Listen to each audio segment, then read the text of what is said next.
Hello, it's me. Hi guys, you see me on your following FYPYTYMCMB because today it's Jesus story time. And guys, me murundoona because it's Nenjuzu story time. Guys, I'm back like I never left. I'm back like Msana. Do not kuthendewa nesaro subscribe our YouTube channel kwangu. Please make it an African girl's dream come true and let's get to 4,000 subscribers before January ends. Taktoshika now in 3.5 something. Dokumprom subscribe. If you can, please watch these videos from YouTube. Tanata Marmira, subscribe to my channel, like my videos, blah blah blah blah blah. With that being said, let's get started. Again, it's Jesus story time. Let's go. If you guys know Erica Mukisa, sorry guys. If you guys know Erica Mukisa, she's always saying life is spiritual.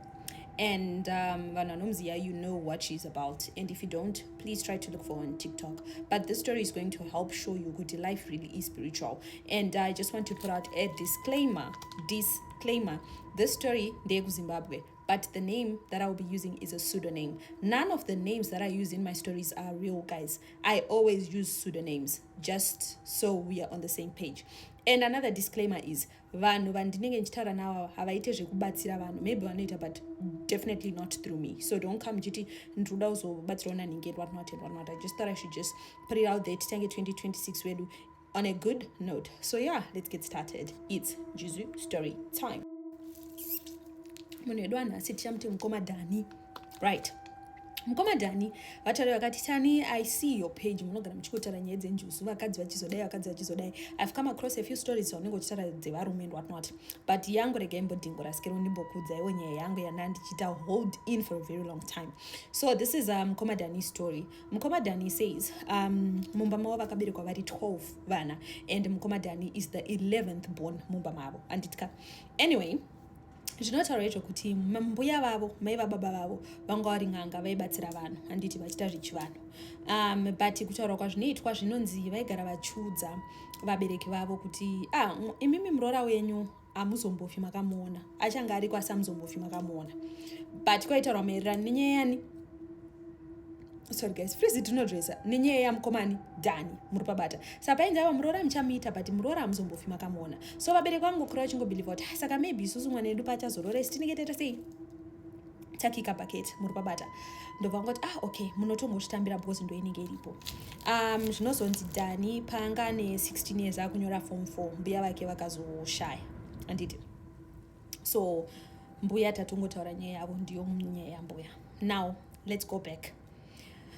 Dhani anotaura iye kuti when he was 6-7 years old, grade 2 grade 3 somewhere there, akarota ari pasi pemvura. Akarota pane mukadzi anga kanaka, anzi anga kamira paita unge muhacha, aita anga kamira pamuhacha, but muhacha uyu manje wanga one tsanga dzaioneka. Ndinoziva like marutsi eningirikini emuti, but marutsi waye aioneka. Munoziva mamwe marutsi anodhinda pamavhu daro chichi, but marutsi waye ainoconnecta kunopinda mvura. Saka muhacha uyu wanga uri kind of connected to the water.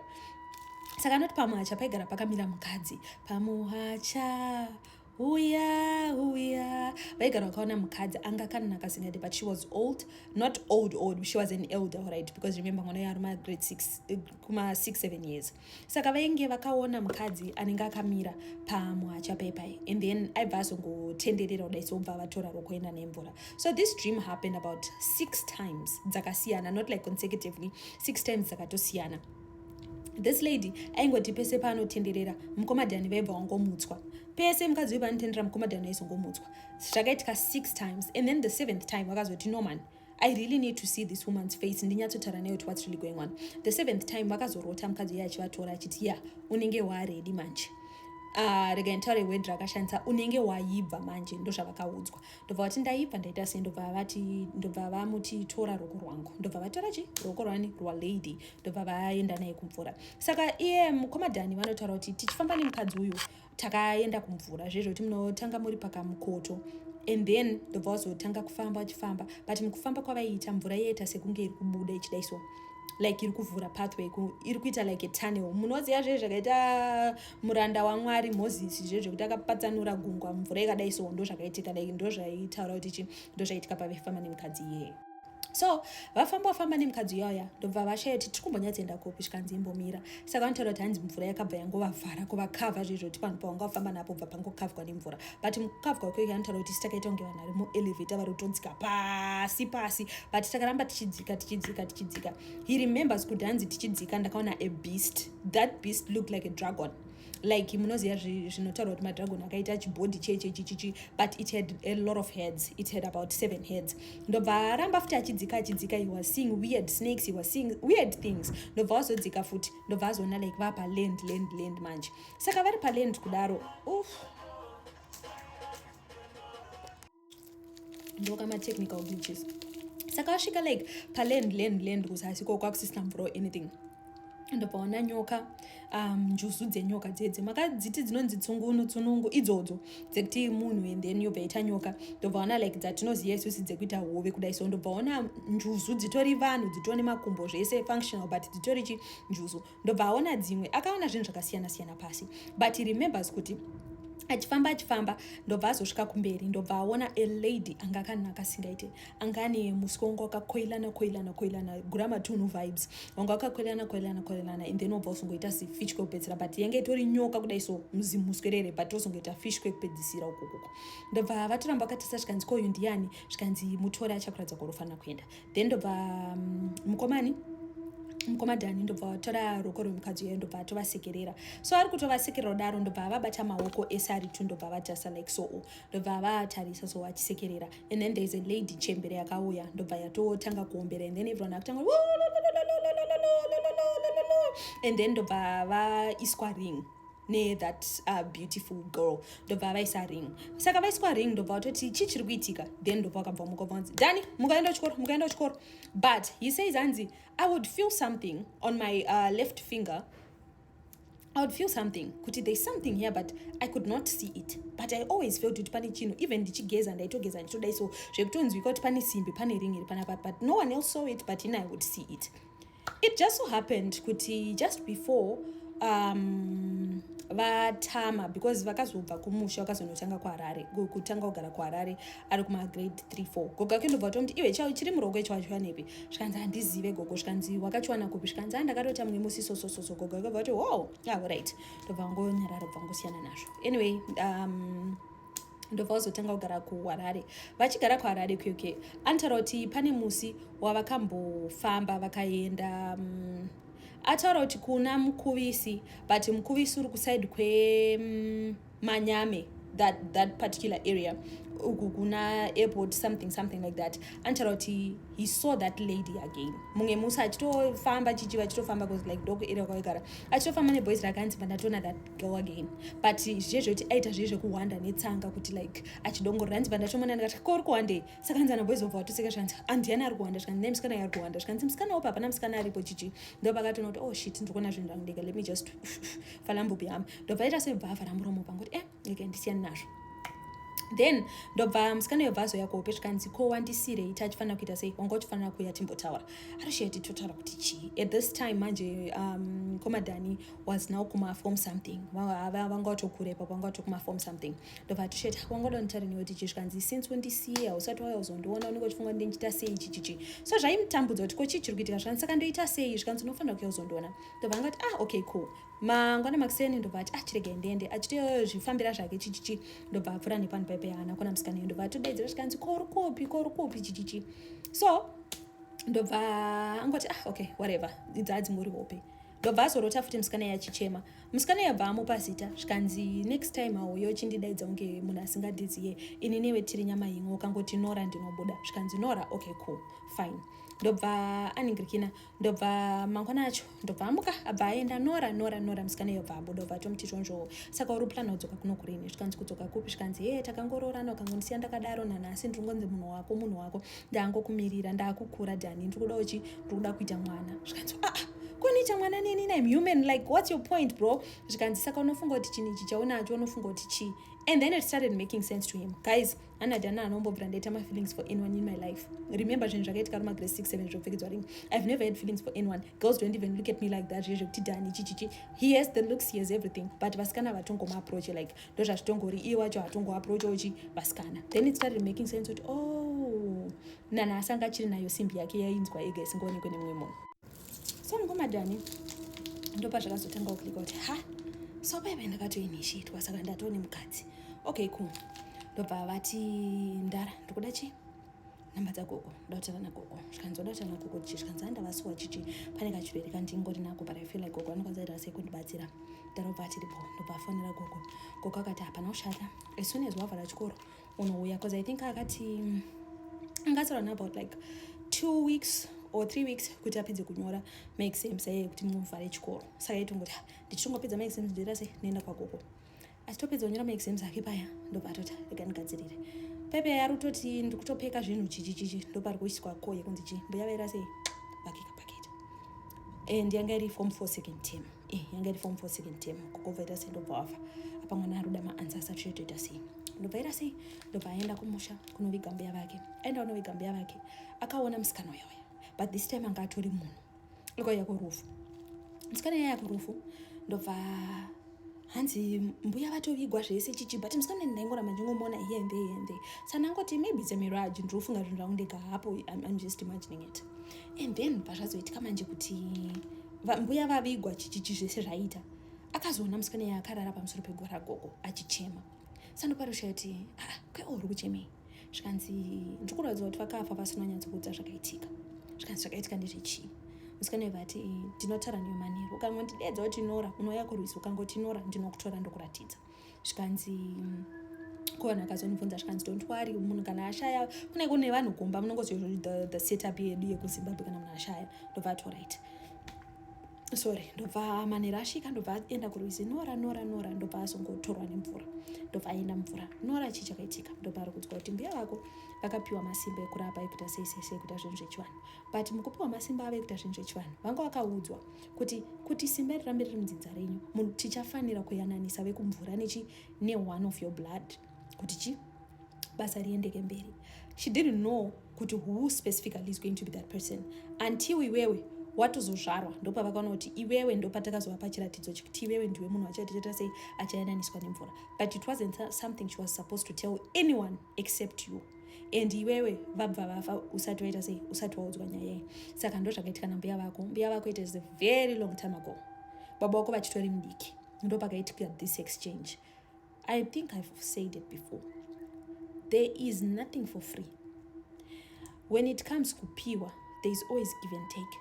As long as it's not God, it's give and take. And this is one of those instances. Gogo made this pact neve kumvura when she was super young. She didn't know kuti zvichazodzoka sure zvakazodzoka akazoona zvichidzoka panani pana mukoma Dhani. That's when she told his parents kuti murora muchamuita but amuzombofi makamuona. What she meant now that akumberi kwenyaya, what Gogo meant was murora muchamuita but because ari spiritual amufe makamuona sanenge ariko. Anyway, Dhani obva anzwisa akati okay, so this is my own burden.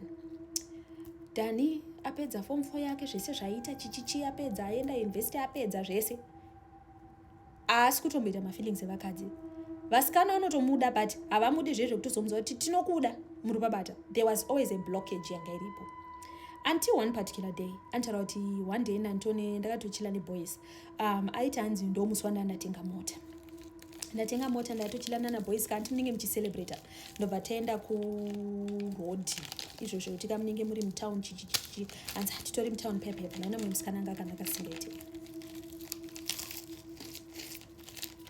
but boys ini hansina mafeelings ekuzosvapo kudaro ndakatongodza friend yangu kati ona bhebheri rakanaka ko haufa hanzi mufesi wangu batenda pane bhebheri yeye saka musikana hanzi akadzoka pamota tichitotaura naye hanzi pandakabuda ubva toti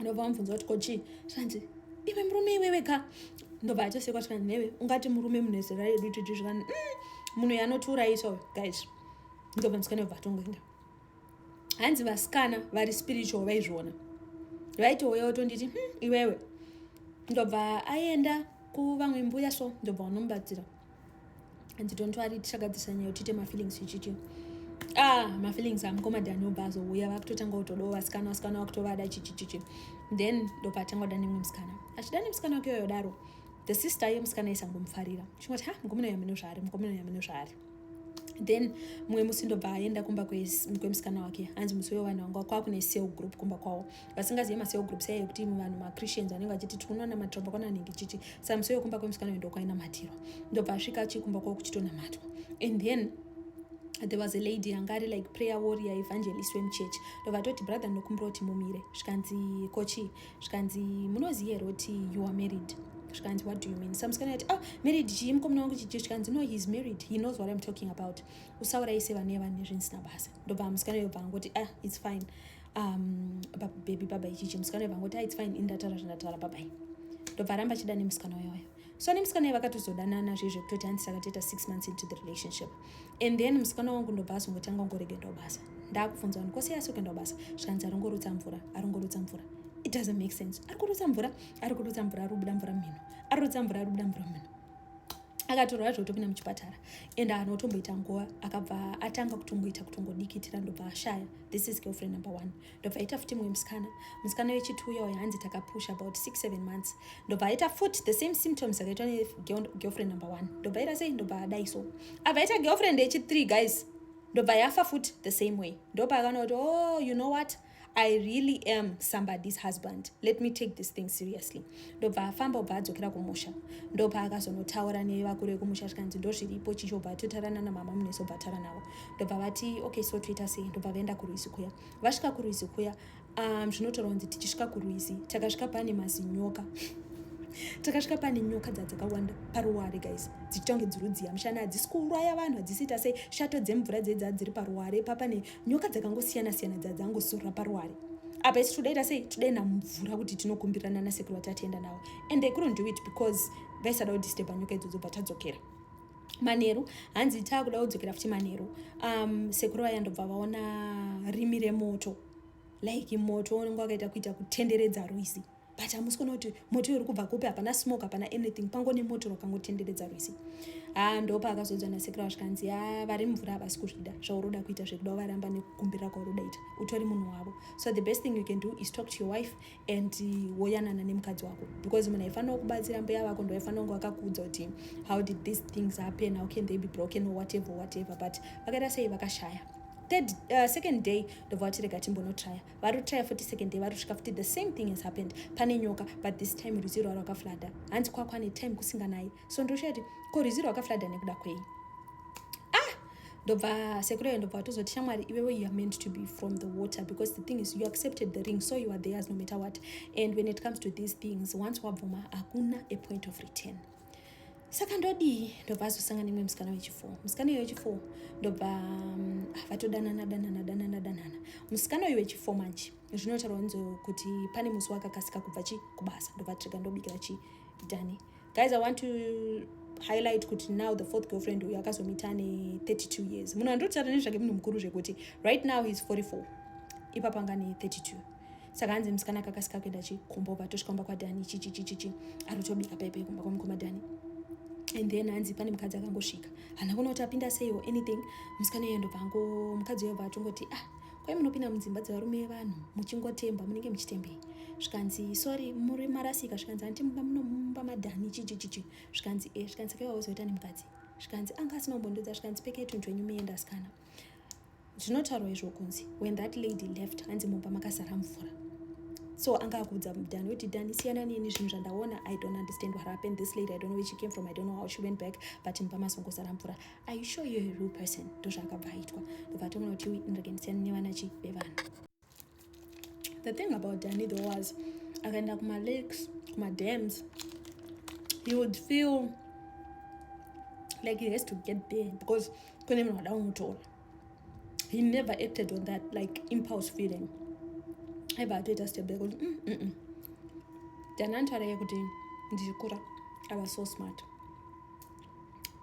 physically, mentally, emotionally he was a very smart kid angari munhu anosema angawari like mune kuti now that I look at it I'm realizing kuti I would get along more with boys more than with girls.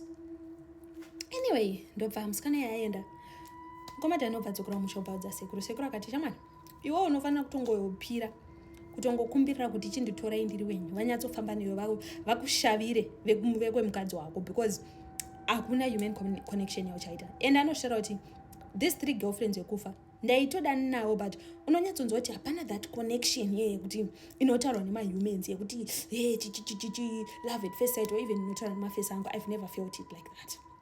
Okay, cool. Abva adzokera kumusha, and then obva azobvuma nasekuru kuti okay, ngativakumbirire tvaudza kuti ndauya, I've accepted ndokuzobvuma kwekuti anopinda mvura. Apinda mvura nasekuru vaya anotaura kuti takatoita madays tiripo pasi, sekuru vachikumbirira vachitaura language yavaitaura, ndichitoinzwisa tichitotaura tichitoita sei, but I was just with my wife. And ichisvika ikoko ndaipiwa respect. And then patazoita zvokukumbirira, takumbirira paya nevadzimu futi vakumbirirwa kunzi chii chiri kuitika, and things were just messy from there. Kubva pakakumbirirwa mudzimu yakauka yakazomuka manje yakashatirwa, because remember kuko vakaita mhiko dzavo kudhara, and vadzimu zvasiri kufamba navo zvakanaka, kuti uyu mwana uyu ari kutorodzwa kumasawira, you know, that type of thing. So anotaura kuti zvinhu zvangu zvakatombobenda, ndaingomuka ndonzi basa pasisina, ndaingomuka zvinhu zvese zvisingamake sense. And then after a while ndobva azongobvuma akati, you know what, ndozvitongoripo paipe ndaingobvuma for the sake of kubvuma, but ndozvitongoripo.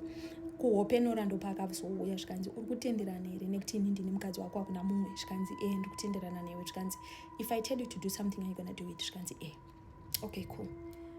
Dhani panotaura kunzi anga apiwa bill remagetsi ranga rapinda muletterbox kumba kwake. Abva anzi nemukadzi wake, tora bill iri letterbox urise panhingirikini, urise mufolder rine CV rako rauda kuendesa ku the place yauroda unoshanda. It's a very known company in Zim. It's quite a national company. It is a national company. That's where he wanted to work. Ndobva anzi isa tsamba iyoyo in there. Aisa tsamba yakadisappear, but he remembers kuti achinosiya CV rake ikoko. Akawana basa within a short period of time.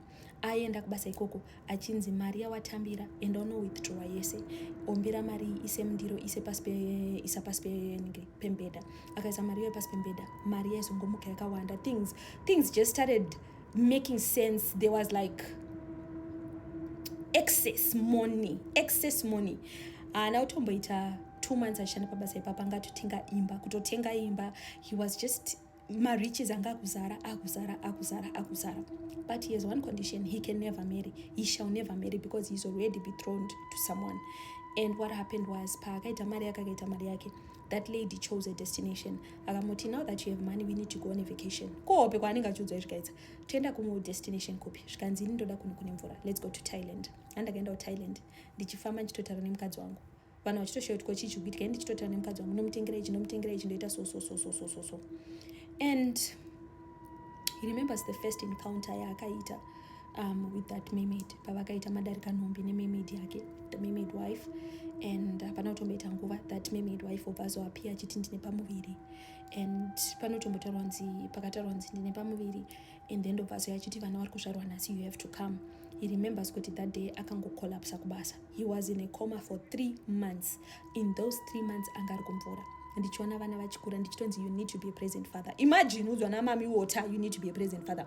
I was a present father for 3 months. Ndichiziva vana vangu, ndatova pamazita Brenda, Aisha, Kisha, Lisha, atopa vana mazita. And then when he went out of the coma, mumba make akasvika mumba magadzirwa, maiswa mubhedha, maiswa chituntu vevana zvezvo kutoti even kutoisa vanhu kumba anotonyara muropabata, because vanhu vekumba kwake vanozvisiya. Vabereki at some point, remember, vakazoudzwa nekutasise masiblings ake mamwe 12 yese 11 yese vakatozoudzwa and whatnot, but kuisa like my friends, it's just weird. So vanototaura kuti ari sei muroora, you know, that type of thing, and they always say good things about her.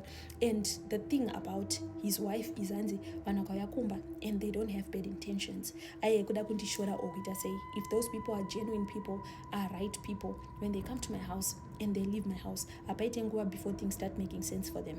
She gives people that, you know, let's bless them ne ichi kana munhu atoya saka zvinhu zvakaoma mukoma chichichi, munhu yonotosomudza kuti mukoma zvinhu zvangu zvakumake sense, you know, that type of thing. So achitaura achiti some of these men that you see vane mari, tichifunga kuti vakaromba. It's not always the case yekuromba. Some people are betrothed somewhere and we don't even know. There are people's husbands out there that we don't know they are people's husbands. Till this day he has that ring. But muso akaenda kuThailand akanoti akatopinda in this other jewelry shop akatotenga ring yoyo yakuoneka nawo, but hanzi ndinotoisa pamusoro peimwe ring iri mukati mubhonzo muskeleton, muri kunzwa mune ring yekutonyadzomumaka tiri kutori kunzi you are ours. Chero akaenda kuhospital chero kupi achionekwe even pax-ray ega anochifila nambuya vake anochifila naye sekuru anomubatsira. People who are spiritual vanochifila. People who are spiritual, they will actually come to him oti baba mudzimai wenyu, she's very territorial, make sure you don't ever disappoint her. Vanhu vari spiritual unongoyongomodza. Vanhu vandienda kumachechi chayo vanoshamatata ndimi dudu vanotosvika pari votomudza kuti baba munhu wamunaye haadi kushereketerwa, musamushereketere, kumushereketera kwenyu zvinhu zvenyu zvishashata. This is Yamkoma Dani's story. I hope you understand life really is spiritual. Like I said, he's now in his 40s. He's still with his wife. Vana vari kutokura vari kukingdom kwavari. But before I end the story, let me tell you what he told me. Tani, the thing is, they visited me over COVID. Things were hard during COVID, but not for me. Things were making sense. I was one of the first people in Zimbabwe tengesa zvima sanitizer, zvima PPE clothing, zvinhu zvese zveCOVID. I was one of the first people. I was given that idea by my wife. Akatori kuona zvoda kuitika, you need to do so. Ndindaitotengesera almost mashop SM town muZimbabwe, basically. Anoita zvekutengesa zvinhu zvecorona chichichi. Ndindaitovatengesera because my wife came with that idea kuhope murupabata. When she came in 2020, she gave me this business idea. Things were making sense. I started making more money in COVID. But she told me, 10 years hadzipfuure usati wadzoka kumba, because you need to be with your family. This was in 2020. We are now in 2026. Kwasara 4 years. But like I said, 10 years hadzipfuure. Saka maybe angoenda pa 6th year, 7th year. So he lives his life achita zvekumanya kugadzirisa zvinhu zvepano pasi, because aruziva tani kwachazoenda. I hope this has opened up other people's eyes. You know, there are some people tukasangana nawo, your mind tells you kuti this man is not for you, and unofunga kuti ndiri kusaya ndokudibhisisa nyanga yekuti ndakarwadziswa stere ndangofila unge munhu wese chichichi. Sometimes it's your spiritual peak, it's your spiritual consciousness iri papeak iri kudza kuti leave this person, you are not compatible. Do not ignore that feeling, because some of the things that tichifunga kuti ndakudibhisa ndakugaisisa, it's your spiritual side telling you to no, your spiritual awakening telling you to no, don't do that. If you enjoyed this video, like and share, especially on YouTube, like and share. And if you enjoyed it so much, please gift this video on TikTok. So life is spiritual, guys. Just remember that. Yamkoma Dani, I want to thank you for being vulnerable with me and opening up my eyes to really realize that some of these people have certain agendas that are different from ours, missions that are different from ours. So just be mindful, be watchful. If anything, Yamkoma Dani, I don't want to lie, has actually awakened the prayer warrior in me that had been sleeping. Now she's awake, because it was an audio and then patazoteri phone call. When it's an audio, it's like nyaya. But now when you're being told voice to voice, it just hits different. When he's comfortable, he said he will come alive and share other things that he needs to share with us, so that we understand about this mami water thing, siren thing, what thing, shemumvura. Hopefully muchazomkecha uko live when he's comfortable. Anyway, ndini wenyu Tanatsa Marumira, your storyteller, Nenjuzu Storytime Queen. Bye bye.